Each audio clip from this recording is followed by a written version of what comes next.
السلام علیکم، میں افسر میسوری۔ ناظرین اکرام، آج ہمارے درمیان حضرت مولانا کلیم الرحمن صاحب، خطیب و امام مسجد عمر شاہ بڑا مکان میسور۔ حضرت، جس طرح آج سارے ہندوستان میں جو حالات ہیں اس کے اوپر جو ہے آپ کس طرح ہمارے نوجوانوں کو جو ہے پیغام دینا پسند کریں گے؟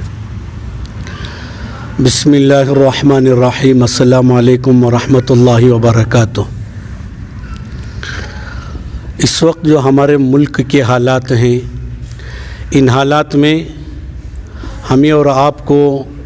وہی تعلیمات اختیار کرنی چاہیے جو حضرت محمد الرسول اللہ صلی اللہ علیہ وسلم نے ہمیں دی ہیں۔ زمانہ کیسا بھی ہو، حالات کیسے بھی ہوں، لیکن آج سے 1400 سال پہلے حضرت محمد الرسول اللہ صلی اللہ علیہ وسلم جو تعلیمات لے کر آئے، وہ ہر زمانے کے اعتبار سے، ہر حالات کے اعتبار سے، ہر موسم کے اعتبار سے وہ تعلیمات ایک جیسے ہیں۔ آدمی کے صرف سوچنے کا زاویہ بدل سکتا ہے، آدمی نگیٹو انداز میں سوچیں یا پازیٹیو انداز میں سوچیں، لیکن آدمی اپنے مثبت انداز میں نبی حضرت محمد رسول اللہ صلی اللہ علیہ وسلم کی تعلیمات کو پڑھے گا، سوچے گا، اس سے جو نتیجہ اخذ کرے گا اور پھر اس کے مطابق زندگی گزارے گا، تو پھر یہ حالات کیا، اس سے بھی اگر خراب حالات بھی ہوں، ان حالات میں ابھرنے کا ایک جذبہ ملتا ہے، ایک شوق ملتا ہے، اور آدمی کو ایک راہ ملتی ہے، اس راہ پہ آدمی چلتا ہے، تو پھر حالات کا مقابلہ کرتے ہوئے وہ اپنی منزل کو جو صراط مستقیم کی شکل میں اللہ کے نبی حضرت محمد الرسول اللہ صلی اللہ علیہ وسلم نے دیا، وہ منزل بڑی آسانی کے ساتھ ہم لوگوں کو مل جاتی ہے۔ جی سر، اس دور حکومت میں جس طرح فسطائی طاقتیں جو اکثریت جو ہماری اقلیت ہے اس کے اوپر جو ظلم ڈھا رہی ہیں، اس کے لیے آپ کیا کہنا چاہیں گے؟ ظلم کی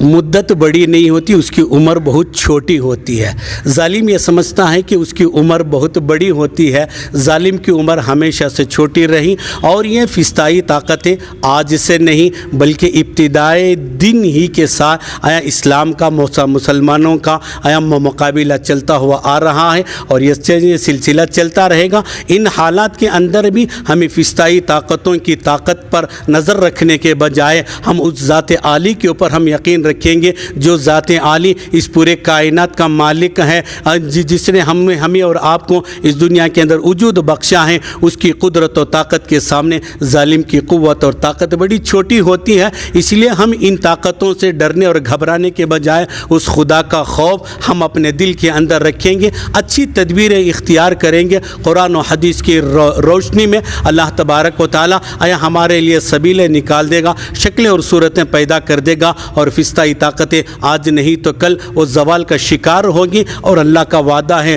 قل جاء الحق وزهق الباطل ان الباطل کان زہوقا، حق آیا ہے تو باطل کو تو مٹنا ہی ہے، آج نہیں تو کل وہ مٹ کر رہے گا۔ اب ہماری یہ ذمہ داری ہے کہ ان حالات میں ہم اپنے آپ کو کیسے سنبھال سکتے ہیں، کیسے بچا سکتے ہیں، اور پھر ہم اللہ اور اس کے رسول کی تعلیمات کو پر خود بھی عمل کرتے ہوئے دوسروں تک کیسے پہنچاتی، اس کے اوپر ہمیں زیادہ غور کرنے کی ضرورت ہے۔ جس طرح 15-20 دن سے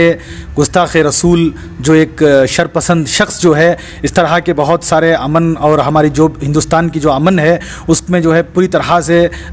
پامال کر رہا ہے، اس کے بارے میں آپ کیا کہنا چاہتے ہیں؟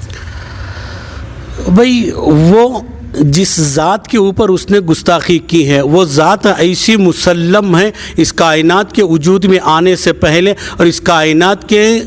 وجود سے مٹنے کے بعد حشر کے میدان میں بھی وہ ذات مسلم ہے، ان کی شان باقی ہے۔ اللہ تبارک و تعالیٰ نے خود اس کی تعریف کی ہے، وَرَفَعْنَا لَكَ ذِكْرَ کہہ کر، جب ان کے مقام کو اور ان کے مرتبے کو بڑا بنایا ہے۔ اگر کوئی ان کے مقام اور مرتبے کو نہ سمجھے، میں تو صرف اتنا کہوں گا، اگر کوئی آسمان کی اونچائی کو نہ جانے اور پھر اس پر تھوکنے کی کوشش کرے، وہ تھوک تو آسمان کو تو نہیں پہنچے گا، خود کے چہرے کے اوپر آ جائے گا۔ اور یہ ملعون آج نہیں، اس سے پہلے بھی اس قسم کے حالات نبی حضرت محمد الرسول اللہ صلی اللہ علیہ وسلم کی ذات اقدس پر کیچڑ اچھال کر حالات کو خراب کرنے کی، نارمل کرنے کی کوشش کی ہے، مسلمانوں کے جذبات کو بھڑکانے کی کوشش کی ہے۔ ہم مسلمان ہوش والے ہیں، ہمارا یہ عقیدہ ہے، ہمارا ایمان ہے، اس قسم کی باتوں سے نہ ہمارے ایمان میں فرق آئے گا، نہ ہمارے نبی حضرت محمد الرسول اللہ صلی اللہ علیہ وسلم کے عشق اور